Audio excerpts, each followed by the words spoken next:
Alex. I'd like to call the December 21st special meeting, 2021 special meeting to order. Do I have a motion to convene in a public session via video conferencing? So moved. Thanks, Benny. Do I have a second? A second. Sue? Sorry, there was some crackling. All in favor? Aye. Any opposed? Any abstentions? Would everybody please rise for the Pledge of Allegiance? I pledge allegiance to the flag of the United States of America and to the republic for which it stands, one nation, under God, indivisible, with liberty and justice for all. Thank you. Next will be some brief remarks from our acting superintendent, Dr. Laurel. Good afternoon, everyone. I know there's been a lot of chatter lately about COVID, so it would be a good opportunity to just speak to it. And, I'm sending a lot of communications out, and they seem to be occurring as the days go on, and things, we're trying to respond. I think what we're trying to do, and I think this is an important one to make, a point to make, is we really are trying to get to the idea that if we ever do anything, that we could be 100% remote and do it synchronously. Now, with the problems that happened in the past and with some of the other kinks that we have, we're not quite there yet, but that's just in the event or in case that we ever have to do that. So with that other part that people are concerned about is I'm not planning on closing the buildings. I am trying to remain open as much as possible and keep the instruction going in a live face-to-face type of situation. So the numbers, this is interesting because it was just today earlier when Susan Gilbert had stopped in to visit. It reminded me, and we joked about it a little bit, about swine flu, if those of you remember way back when. And she reminded me of something that I didn't remember the numbers, but this is what we were dealing with then, and we didn't close. And she said in Sirenoi, she remembers 100 to 200 students being out. And that was pervasive across the district. But we never closed. Now we're looking at today, and this is the best numbers I can get, that since school began, we have 43 students with COVID and staff 11 and quarantine 41, and that's to date. So I think there's a feeling out there that this is the Wild West with this, and it's not. And I realize that swine flu didn't lead to 800,000 deaths in the country, so I'm well aware of that. But we also now have a vaccine that we didn't have back then either. So it's all of that I'm weighing, and it's not in, anybody want to try it, you can come sit here for a day. It's interesting because I never know what I'm going to see or face in the morning and the day goes on. So yes, we've been communicating a lot, but we really are trying to keep the community as well informed as possible. And the last one I sent out yesterday where it indicated that if you feel like you want to keep your child home because you don't want them to be exposed to something, because you want to have a COVID-free, non-quarantined holiday, I understood it and said, here's what we can do. And we opened it up to the Google Classroom. So of course there was a flurry of why isn't it live? And there's all those reasons that I don't have in place yet. And Steve he's on the phone right now with the building principals working the details out, particularly at the elementary level, where we're trying to make sure that we can distribute computers in the event that who knows what will be like on January 3rd. And I don't want to be caught off guard. So our plan is to try to have something in place. We will notify everyone about that by Thursday, so that if there's going to be pickups or anything about picking up computers, there'll be a process in place. We have hotspots available for those students that don't have access at home. So we're going to try to do this as fair and as equitable as possible for every single child, but I'm not in a hurry to do it. But I don't want to give the message out there that make anybody believe that I'm planning for the day because we want to get away from online. On live, I'm not trying to do that. But I have to look at reality. And with the superintendent's meeting that I had yesterday with the with the county as well as the county health, everybody's just planning and thinking that way, but they all kind of felt the same way. You may have to do it yourselves. So some of our neighbors may do it. They have individual sets of circumstances, and we understand that. But we're trying to all monitor the same things, working with the Department of Health, watching the state, and then making decisions based upon that. So if it doesn't come down from up above, I'm trying to hang on here. And unless we have numbers that go way out of whack and we have too many teachers out in a particular building, then I would have to do it for safety reasons. But right now, we have it under control. I'm satisfied with it. We are trying to keep everyone informed. I thank everyone for all their comments. Believe me, none is too small, none is too big, none is too bad, and none is too good. So I like them all because it makes me feel at least people are listening to us. And I feel good about what we've done so far. And we will continue in that same vein. I've got the entire administrative team working on it. And I know we'll be there. And we'll be there, well, like we said, it's going to come up with one kind of a schedule that it'll happen, whether it be a snow day or an emergency closing for a blizzard, or it could be another, God forbid, incident of last Friday. We'll just be able to quickly switch over to remote and everybody will K through 12. Now I say that, and I know K1 and 2 will always be different because we don't feel it's grade appropriate to do that with them. But 3 through 12, we will have a plan in place for them to zero in with their teacher and go right online and be able to learn and keep the day going as best as possible outside of being in the classroom. I don't know if anybody has any questions. That's basically that piece of it. The safety issue things have been under control and we're all right in those areas, so I don't even want to go there. So would it be fair to say that you're approaching this as, prepare for the worst, but hope for the best in that the schools will remain open, up to and after the break, if Right. all possible, right? And Okay. we are going to go ahead with our testing program that we spoke about. And when we sent that Google form out the other day, we had 300 or 400 people respond. So that added to the already 10 or 12% that we already had, which pushes us probably well over that 20% mark that I may have mentioned earlier. And that's the statistical number that they're saying. You'll get a reasonable sampling that you can extrapolate from that and project out to the district what's going on. So with that, I thank all the parents that cooperated. Please pick up those kits, get them back on that Monday. We'll know where we are on Tuesday morning. Some people suggested that we, drop them off during, that Sunday or Saturday so we can have the results by Monday morning. It's just not practical when New Year's falls the way it does. And even with the testing company, we can't get the results back. So we're leaving it the way we have it, which is Monday. We'll know that Tuesday. Hopefully we will monitor and we see if the numbers don't change dramatically. We're ready to go. If in the event that we had to, we will have a remote experience in place, ready to roll, with everybody being informed as to what the schedule is and how to go about doing it.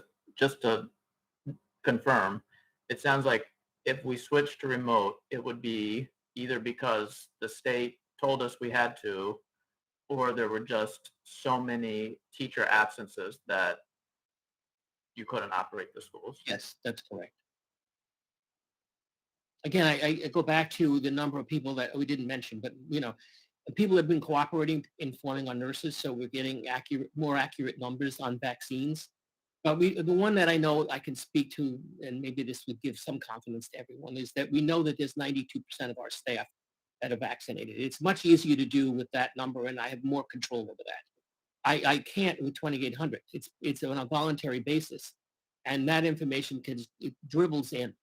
The numbers are certainly up from what we had in September, but they're still, if I gave them out, everybody's going to say that's not enough.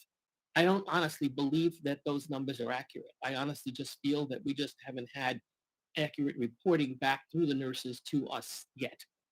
Maybe we can work on that when we come back so that, everybody can give us the information so that we have it. But the numbers are certainly getting higher and higher. They keep going up. So I'm sure that people are getting their children vaccinated, but I don't have accurate numbers on that. Leah?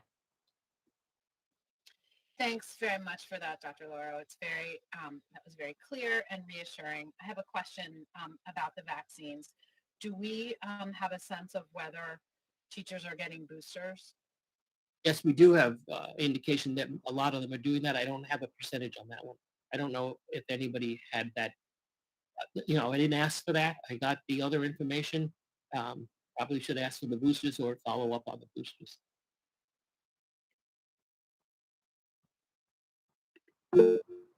Ian?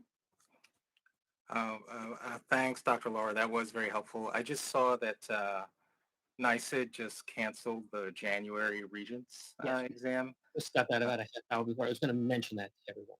Yeah. So anyways, hopefully it's not, but it may be an indication that other state assessments. So I just want to just ensure that we're still going to have an academic update for our January board meeting, just to get a sense from our own perspective what our academic progress is.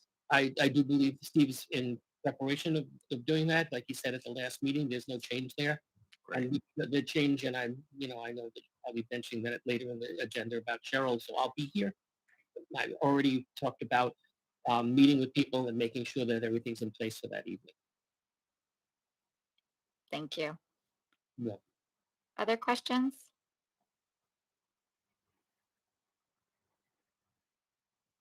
Or comments? Okay, that's very helpful, Dr. Laura. I think, we aren't out of the woods clearly with COVID yet, but one way that we are starting to think about things last spring and last school year was one of the wonderful things we could capture from the COVID experience. While there were a lot of negatives, so the fact that given certain snow days or safety issues, God forbid we ever have to deal with them, it's really wise to think about the fact that we can embrace a virtual model if needed. That was something that we had never done or talked about prior to COVID. So wise to be planning in those terms. But as Sue said, let's plan for plan for the worst and try and execute on the best. So, okay, wonderful. So we have a very brief business meeting with all personnel recommendations. I'll take them one by one. So item 2.1 is a motion to approve amendment for the agreement for the acting superintendent. Do I have a motion? So moved. Thank you, Leah. Do I have a second? Second. Thank you, Michael. So this would be to extend Dr. Laurel, having so much fun together, to continue with us through January 18th. And he would join us, as he said, for the next board meeting on January 5th. Any questions or comments? Other than thank you for continuing to lend your retirement days with us. All in favor? Aye. Any opposed? Any abstentions? Okay. Next is item 2.2, which is a leave replacement extension. Do I have a motion? So moved. Thank you, Sue and Michael. So this is to extend Dr. Champ's leave of absence to January 18th. Her husband has made it through his surgery, but the recovery is a lot more complicated than had been expected without sharing too much. So these extra weeks gives her the ability to tend to him and be on steady ground when she returns. Any questions or comments? All in favor? Aye. Any opposed? Any abstentions? Section 2.3 is a motion to approve Schedule C non-instructional staff. Do I have a motion? So moved. Thank you, Leah. Do I have a second? Thank you, John. So, Jim, anything you want to add to this? The appointment of a school nurse? Yes, quickly. So as the board remembers, I'm sure you recall, we have Bridget Gates, who has worked on our COVID cases district-wide, and we thank Bridget. She's going to be moving along. And with that, we are recommending the hiring of this nurse to fill that role for us. And the expectation is there's going to be some transfer carryover time happening this week. And again, we've posted for this, and we were lucky enough to get a nurse to fulfill this role for us. Is this person just going to have the role of COVID coordinator, or will she also do some regular nurse duty? So I think right now the job is really very heavy in student health related to COVID and managing that particular task. So I think at the outset, that's really what it's focusing on right now. And certainly just to remind everybody too, these positions, fortunately enough, are grant funded. So that's as part of those grant dollars that came forward with the state to support us.